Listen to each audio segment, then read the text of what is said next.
Bonjour à tous, j'espère que vous allez bien. Alors aujourd'hui, j'ai à cœur de vous parler du thème de Jésus qui est le souverain sacrificateur de toute éternité selon l'ordre de Melchisédek. Et pour moi, c'est une notion qui est très importante à comprendre si on veut aborder le livre de l'Apocalypse, parce que c'est central. Voilà. Alors, donc la première fois qu'il nous est parlé de sacrificateur dans la Bible, c'est lorsqu'Abraham part faire la guerre aux 4 rois qui avaient battu les rois de Sodome et Gomorrhe et avec 3 autres rois. Ils avaient fait prisonnier Lot, le fils du frère d'Abraham. Et Abraham avait gagné cette bataille. Vous pouvez lire l'histoire dans Genèse 14. Et là, on va juste lire Genèse 14, versets 17 à 20, quand Abraham a remporté la bataille. Après qu'Abraham fut revenu vainqueur de Kedor-Laomer et des rois qui étaient avec lui, le roi de Sodome sortit à sa rencontre dans la vallée de Chavé, qui est la vallée du roi. Melchisédek, roi de Salem, fit apporter du pain et du vin. Il était sacrificateur du Dieu Très-Haut. Il bénit Abraham et dit, « Béni soit Abraham par le Dieu Très-Haut, maître du ciel et de la terre. Béni soit le Dieu Très-Haut qui a livré tes ennemis entre tes mains. » Et Abraham lui donna la dîme de tout. Alors on voit ici un nom de roi sorti de nulle part, juste qu'on découvre juste dans ce texte. Et on ne sait rien de qui est ce sacrificateur. On sait c'est écrit qu'il est roi de Salem, qui veut dire shalom, paix. Ça renvoie à Jérusalem. Ça veut dire il est roi de la ville de paix. Et ce roi bénit Abraham. Abraham le reconnaît comme étant supérieur à lui et lui donne la dîme. C'est seulement plus tard, quand on lit dans le psaume 110, que le roi David nous donne un peu plus d'explications sur qui est Melchisédek. Donc, psaume 110 au verset 1 de David, psaume, « Parole de l'Éternel à mon Seigneur, assieds-toi à ma droite, jusqu'à ce que je fasse de tes ennemis ton marchepied. L'Éternel étendra de Sion le sceptre de ta puissance. Domine au milieu de tes ennemis. L'Éternel l'a juré et il ne s'en repentira point. Tu es sacrificateur pour toujours à la manière de Melchisédek. » Donc là, on voit que David prononce cela, c'est prophétique, il annonce déjà la venue de Jésus, un roi qui est éternel et qui est en même temps sacrificateur à la manière de Melchisédek. Et on voit que c'est Jésus parce que c'est écrit qu'il est assis à la droite du Père. Donc pour nous, aujourd'hui, c'est évident, il s'agit de Jésus. Et ça veut aussi dire, dans cette phrase, on voit que c'est un serment que fait l'Éternel Dieu, qu'il instaure Jésus comme roi et comme sacrificateur, parce que l'ordre de Melchisédek nous est présenté comme un sacrificateur qui est aussi roi, ce qui n'est pas possible dans le peuple d'Israël. On voit que les sacrificateurs sont tous issus de la tribu de Lévi et les rois de la tribu de Juda. Nous savons que lorsque David parle de cela, de celui qui s'est assis à la droite du Père, il s'agit donc de Jésus. On a aussi les textes des évangiles qui nous le disent dans Matthieu 26 au verset 64. Jésus lui répondit, « Tu l'as dit, de plus je vous le déclare. Vous verrez désormais le Fils de l'homme assis à la droite de la puissance de Dieu et venant sur les nuées. » On a aussi Marc 16 au verset 19. « Le Seigneur, après leur avoir parlé, fut enlevé au ciel et il s'assit à la droite de Dieu. » Ou dans Luc 22 au verset 69, c'est Jésus qui dit « Désormais le Fils de l'homme sera assis à la droite de la puissance de Dieu. » Puis plus tard, c'est dans Hébreux qu'on peut lire clairement les explications en ce qui concerne le rôle du souverain sacrificateur Jésus selon l'ordre de Melchisédek, qui est donc le souverain sacrificateur et le roi de toute éternité. Alors notons donc que Melchisédek, ça veut dire « mon roi est Sédek, roi de justice ». L'ordre de Melchisédek, c'est l'ordre des sacrificateurs auquel appartient Jésus, le Messie, parce que Jésus est roi et il est sacrificateur. On sait que Jésus vient de la tribu de Juda et qui n'est pas un lévite. Hébreux 5 au verset 5. « Et Christ ne s'est pas non plus attribué la gloire de devenir souverain sacrificateur, mais il la tient de celui qui lui a dit « Tu es mon fils, je t'ai engendré aujourd'hui ». Alors ce passage y fait référence au psaume 2 et au verset 7, Quand Dieu dit que Jésus est son Fils et qu'il l'a engendré aujourd'hui, ce aujourd'hui dont il est parlé, quand Dieu parle et dit aujourd'hui, ben, c'est un aujourd'hui qui est un aujourd'hui éternel. Donc ça veut dire que Jésus est le Fils de Dieu qui est engendré de toute éternité par le Père. Donc que Jésus est de toute éternité engendré. Et c'est l'Éternel Dieu, son Père, qui l'a ordonné sacrificateur. Puis on lit dans Hébreux 5 au verset 6, « Comme il dit encore ailleurs, tu es sacrificateur pour toujours selon l'ordre de Melchisédek. » Donc ici est repris le psaume 110 au verset 2 qu'on a vu plus haut.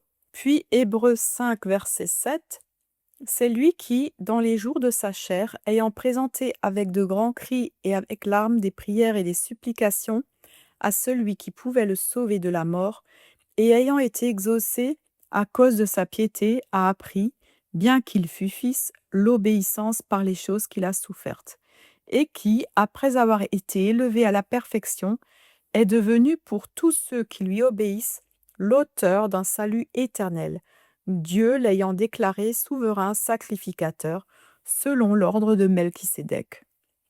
On voit donc ici que Jésus, qui est le Fils de Dieu, de toute éternité, est souverain sacrificateur éternellement, qu'il a dû venir sur la terre, qu'il a dû souffrir dans la chair pour être finalement lui-même ce sacrifice pour l'éternité, le seul sacrifice parfait devant Dieu, pour que nous puissions tous avoir le salut éternel.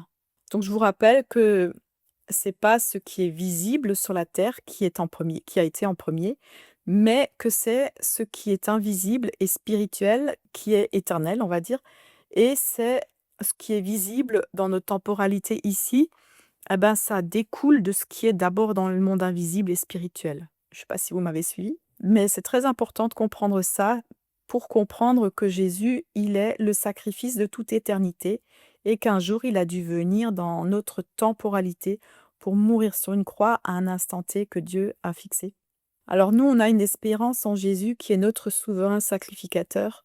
Et c'est écrit dans Hébreux 6 au verset 19. « Cette espérance, nous la possédons comme une encre de l'âme, sûre et solide.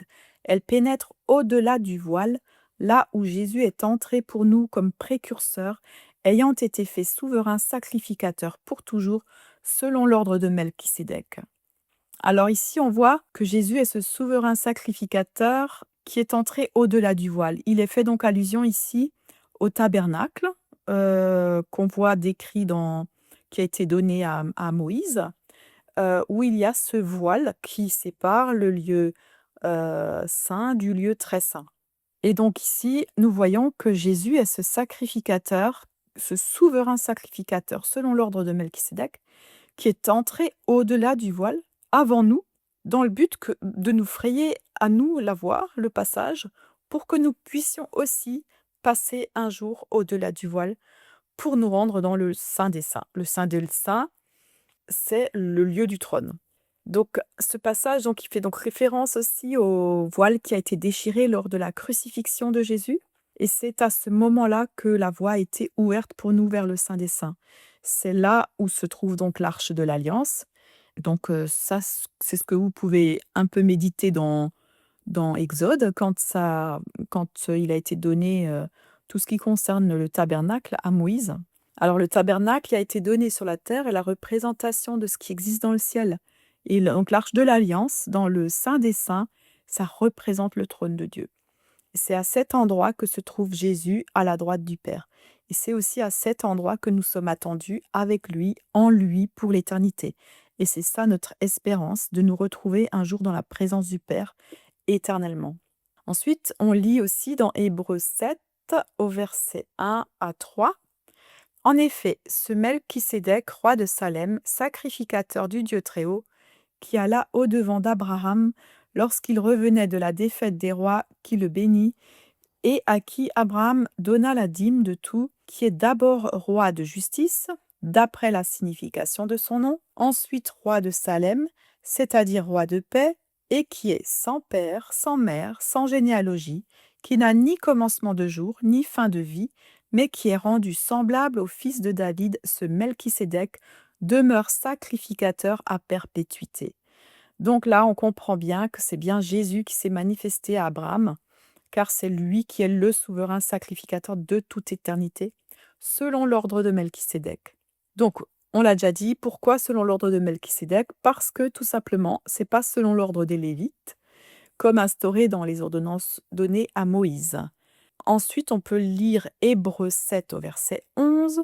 Si donc la perfection avait été possible par le sacerdoce lévitique, car c'est sur ce sacerdoce que repose la loi donnée au peuple, qu'était-il encore besoin qu'il parût un autre sacrificateur selon l'ordre de Melchisédek et non selon l'ordre d'Aaron? On voit ici que l'ordre des Lévites n'a pas permis la perfection du salut par le sacrifice des animaux. Et c'est pour cela qu'il était absolument nécessaire d'un autre sacrificateur d'un ordre plus élevé que celui des Lévites. Au verset 12, car le sacerdoce étant changé, nécessairement aussi, il y a eu un changement de loi.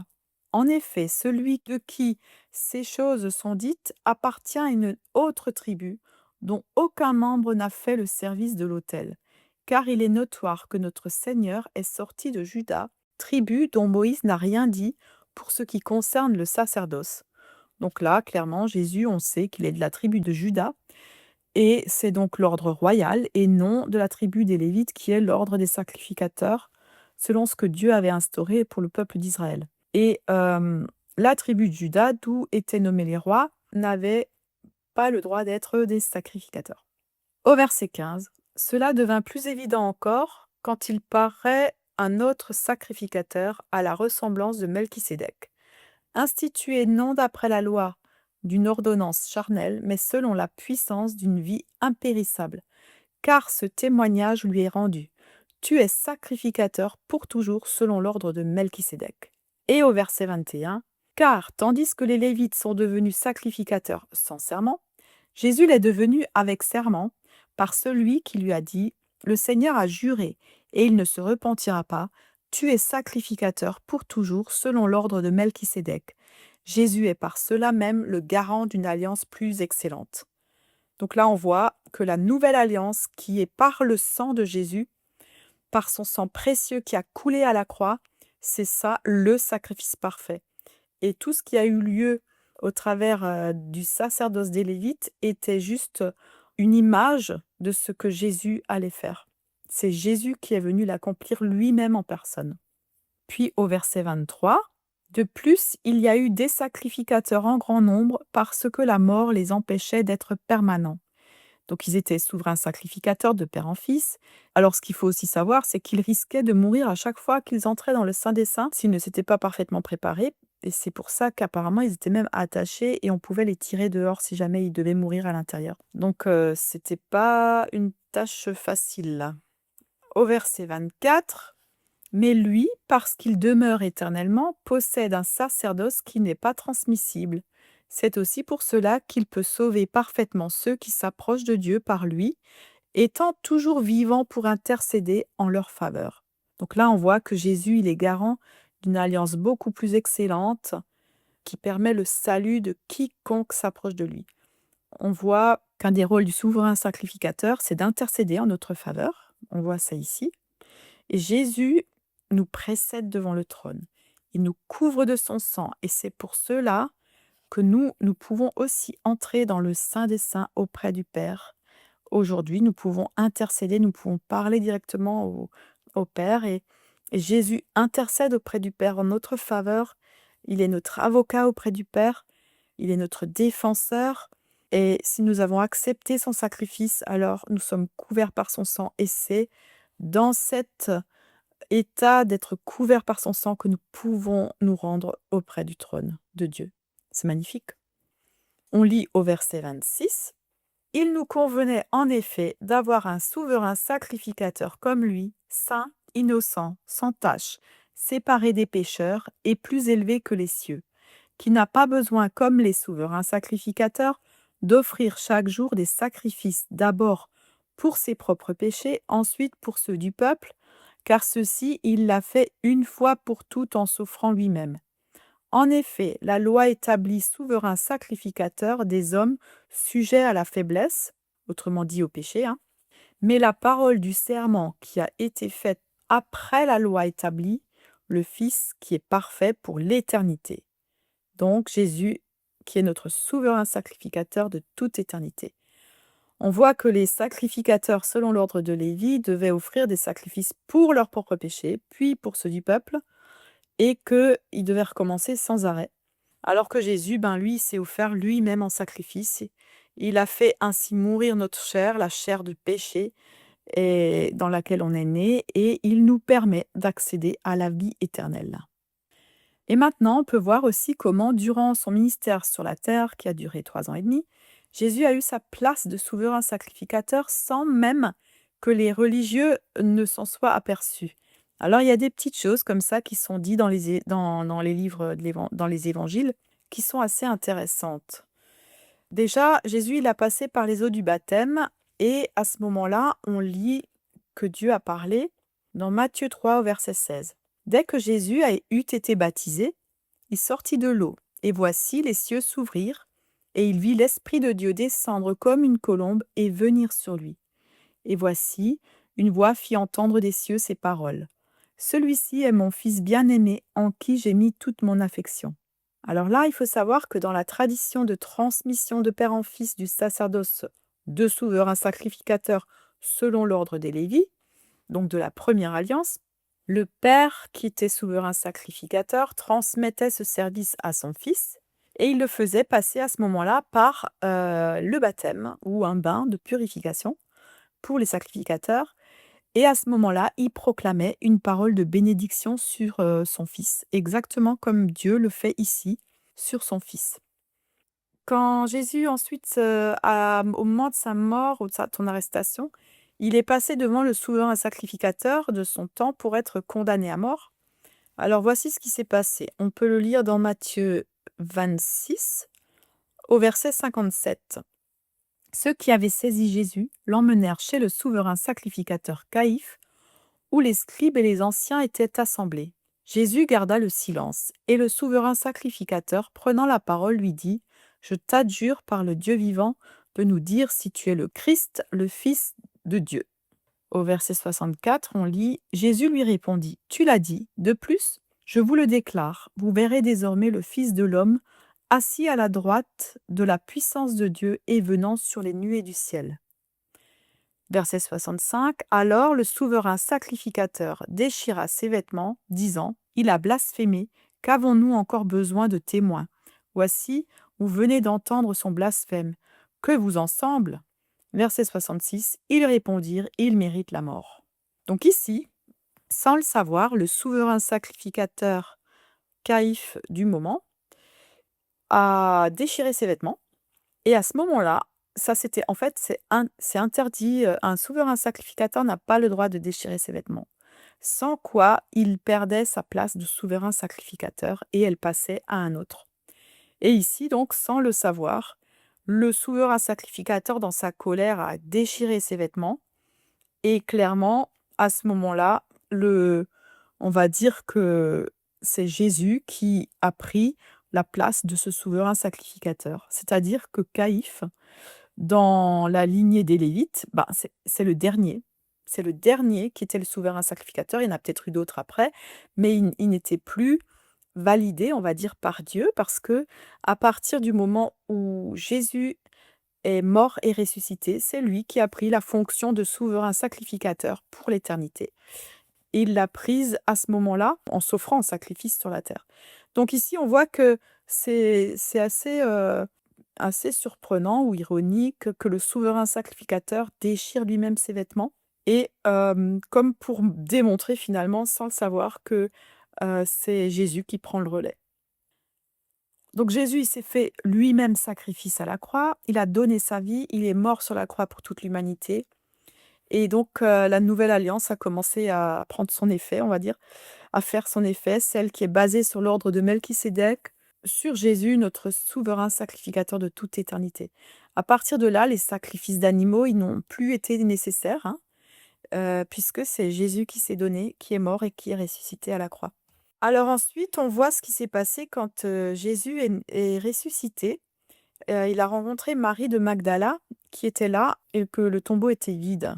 Alors ça nous est raconté dans Jean, chapitre 20, versets 14 et 15.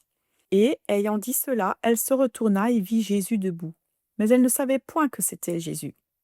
Jésus lui dit, « Femme, pourquoi pleures-tu? Qui cherches-tu » Elle, croyant que c'était le jardinier, lui dit, « Seigneur, si tu l'as emporté, dis-moi où tu l'as mis, et je le prendrai. » Alors, ici, sans doute à cause du vêtement, il semblerait que les jardiniers portaient des robes blanches.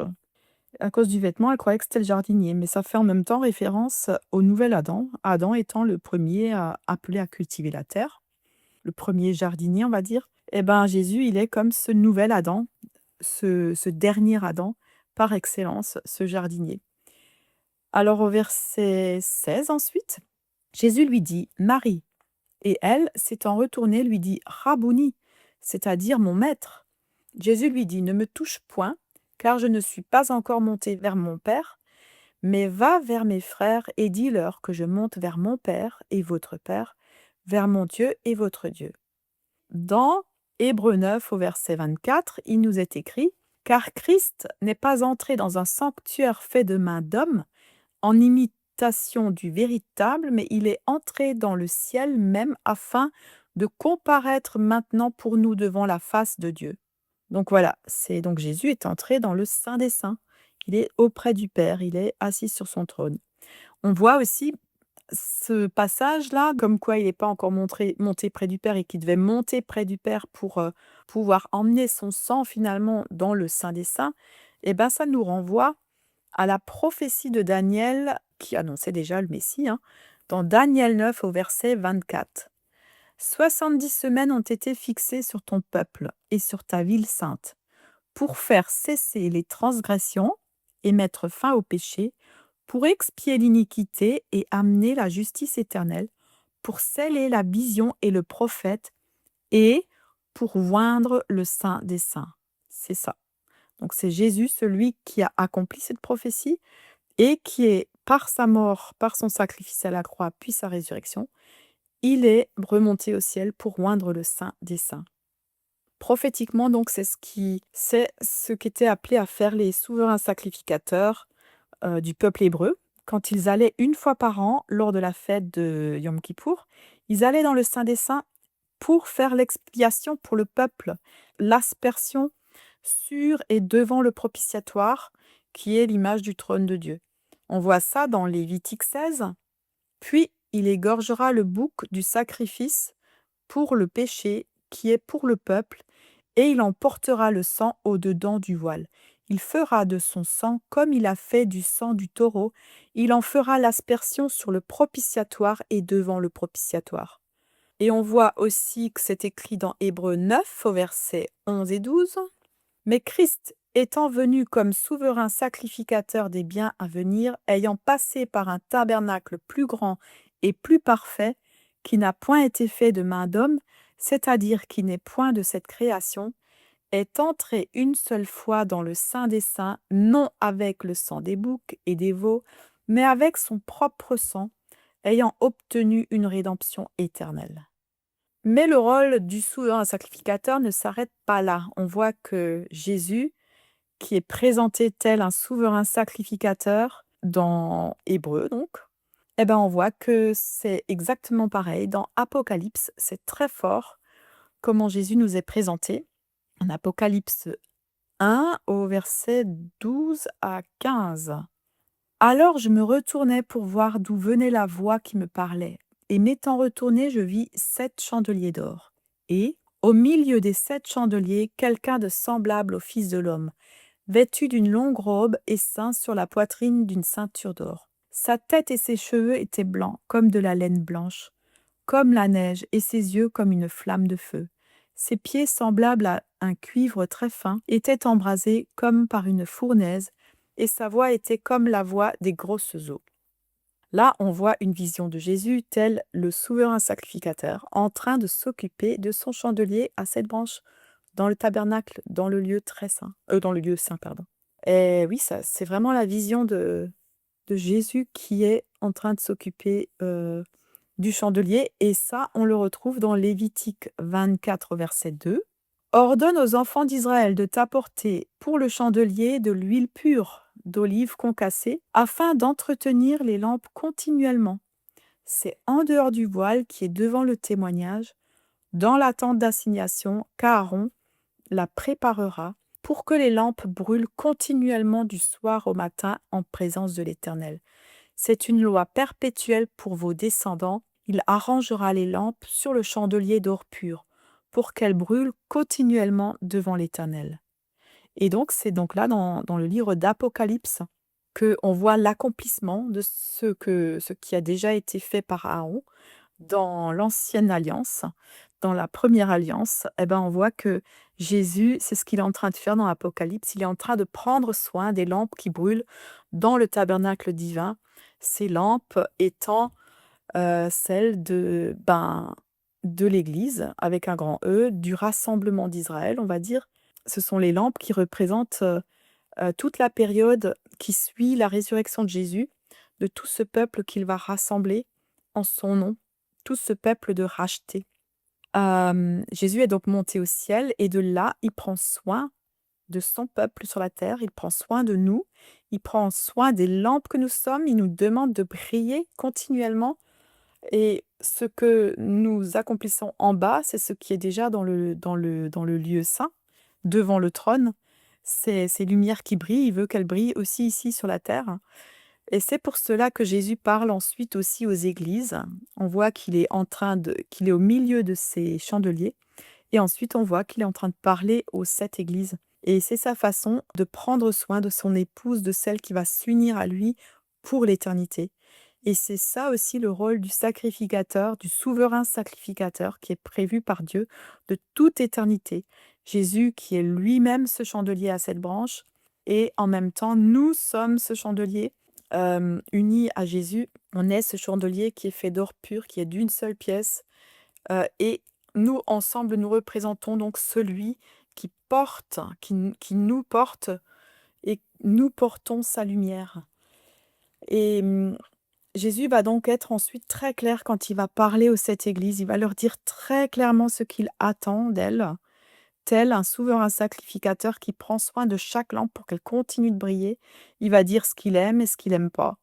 Clairement, il va dire ce qui vient de lui et ce qui n'est pas de lui, et qu'on doit nettoyer notre vie, qu'on doit se mettre à part pour pouvoir briller de lui, devant l'Éternel, devant notre Dieu. Donc voilà, on réalise donc à travers de cette déclaration que fait Jésus ici, qu'il est le souverain sacrificateur, selon l'ordre de Melchisédek. À travers tout ce qu'il dit là dans Apocalypse, on voit quel est le rôle qu'il a de souverain sacrificateur, donc selon l'ordre de Melchisédek. Et on voit aussi que tout ce que Dieu a ordonné au peuple d'Israël dans l'Ancienne Alliance, tout ce qui est autour du tabernacle, du rôle du souverain sacrificateur, eh ben, ça trouve sa pleine signification dans la personne de Jésus, que Jésus est celui qui a tout accompli. Tout ce qui est dans l'Ancienne Alliance annonce Jésus, tout nous parle de lui. Il s'agit de lui et de lui seul, et c'est lui qui accomplit tout ce qui était de l'Ancienne Alliance. Il est venu accomplir ces choses-là. Et c'est parce que Jésus est venu accomplir tout ça dans sa personne, sur la terre, à un moment donné par Dieu, que ensuite le temple terrestre avec les sacrifices d'animaux qui ont été ici-bas, bah, ça a été, je veux dire, ça s'est arrêté, parce qu'il n'y avait plus aucune raison de faire des sacrifices d'animaux. Voilà pour cette partie concernant le souverain sacrificateur selon l'ordre de Melchisédek. Soyez tous bénis.